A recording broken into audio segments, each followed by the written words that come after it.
കേന്ദ്ര ആഭ്യന്തരമന്ത്രി അമിത്ഷാ ഇന്ന് ആൻഡമാൻ നിക്കോബാർ ദ്വീപുകൾ സന്ദർശിക്കും. വിമാനത്താവളത്തിൽ lieutenant governor admiral DK Joshi അദ്ദേഹത്തെ സ്വീകരിക്കും. ഒരു മാസത്തിനിടെ ഇത് രണ്ടാം തവണയാണ് കേന്ദ്രമന്ത്രി അമിത്ഷാ ആൻഡമാൻ നിക്കോബാർ ദ്വീപുകൾ സന്ദർശിക്കുന്നത്. വിനിത VG ഡൽഹിയിൽ നിന്ന് വിവരങ്ങൾ നൽകും. Vinitha, good morning.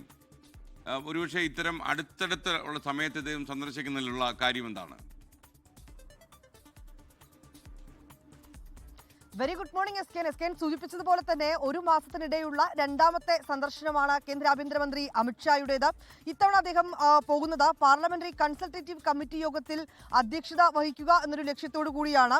വിമാനത്താവളത്തിൽ lieutenant governor admiral DK Joshi അദ്ദേഹത്തെ സ്വീകരിക്കും. നാളെയാണ് ആഭ്യന്തര മന്ത്രാലയത്തിന്റെ പാർലമെന്ററി കൺസൾട്ടേറ്റീവ് കമ്മിറ്റി യോഗം ചേർന്നത്. ഈ യോഗത്തിൽ അദ്ദേഹം നാളെ അധ്യക്ഷത വഹിക്കും. ഒപ്പം തന്നെ ഈ ഡോളിഗഞ്ചിലെ doctor BR Ambedkar institute of technology ഓഡിറ്റോറിയത്തിൽ ഭാരതീയ ന്യായ സംഹിത സംബന്ധിച്ച ഒരു പരിപാടിയിൽ അദ്ദേഹം പങ്കെടുക്കുമെന്നും അറിയിച്ചിട്ടുണ്ട്. ഒരു മാസത്തിനിടെ ഇത് രണ്ടാം തവണയാണ് ആഭ്യന്തരമന്ത്രി ഈ ആൻഡമാൻ നിക്കോബാർ ദ്വീപുകളിലേക്ക് എത്തുന്നത്.